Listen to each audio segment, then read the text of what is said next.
Hi everybody, it's me again, Joan, in case you don't know my name. I'm back at Diane's. I'm doing a follow-up video on my coping video that I had done, coping with morbid obesity. And it seems that out of all the videos I've done, the most views that I've gotten were on that video. And I was actually out in Diane's front area doing a video on her gazebo out there, talking about different ways that you can deal with stress, different things you can do rather than eating. And I've had a lot of response to that video, a lot of positive, a lot of negative.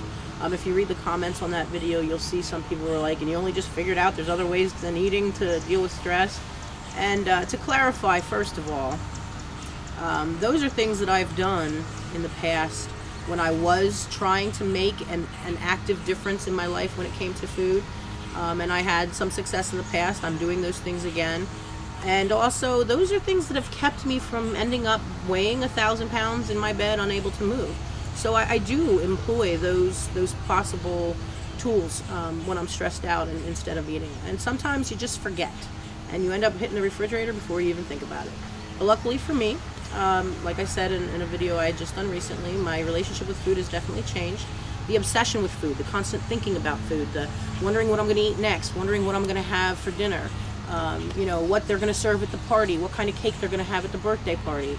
All that stuff is over. I use food for fuel. I try to make really good, healthy decisions. And, you know, I don't plan my meals, weigh and measure my meals. I try to eat whole grains. I try to eat fruits, vegetables. You know, on occasion at a picnic, I might eat a little more than, you know, I should. But I'll tell you what, my more than I should now, I was at a picnic for the Memorial Day weekend. And I got a plate of food. I had a hamburger with a roll, a hot dog without. I had some pasta salad and like some potato salad. And then I had eaten a piece of chocolate cake, a small one, and that plate of food filled me up. Now in the past, that plate of food would have been my first. It would have been the very first plate of food I ate, and there probably would have been 4 or 5 more, and I wouldn't have thought anything of it.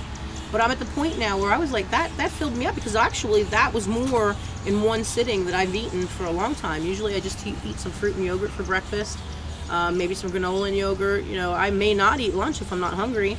And then I have a decent dinner, and you know, so my relationship with food is completely different.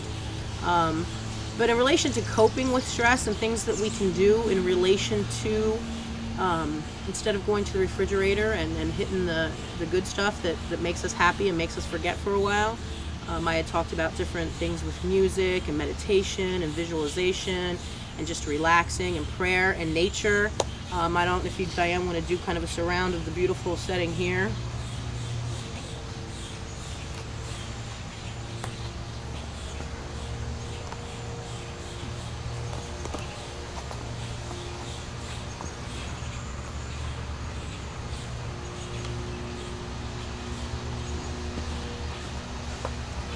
Sometimes I just come to Diane's to meditate. It is beautiful here. There's a river back there, and it just brings you closer to your, I don't know, your soul being. And another thing that somebody said on one of the comments was they just go pet their cat or dog. And as you can see, I have Charms here.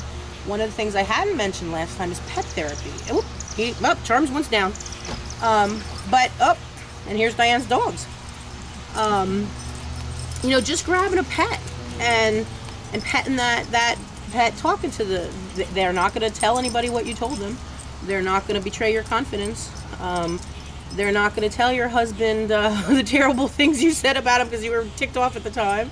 You know, they're wonderful. They're just soothing, and their fur is so soft. And you know, somebody had mentioned they just grab their cat or their dog. I forget which one on the comments they made, and said that, you know, they just sit with their animal and love that animal. And that's another good way, another good therapy that you can do for coping.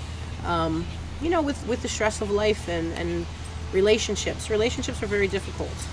Emotions are very difficult. We're not taught often how to deal with emotions.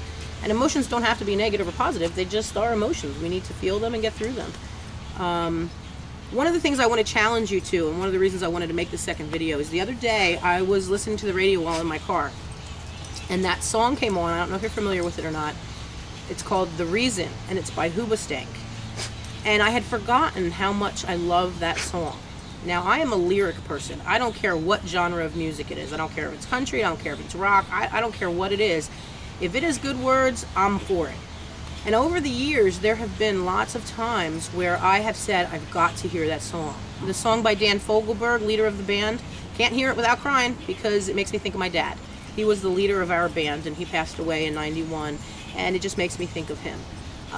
There's songs that have pulled me through in times of stress and times of turmoil, where I would just listen to that song over and over. There's Desiree,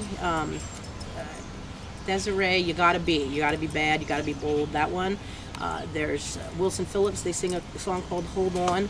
My favorite group of all time ever is the Moody Blues. I know, I'm a 70s rock chick, I had older brothers and sisters, but the Moody Blues had wonderful lyrics, wonderful music, and my favorite song of all time that they sing is You Can Never Go Home, so look it up.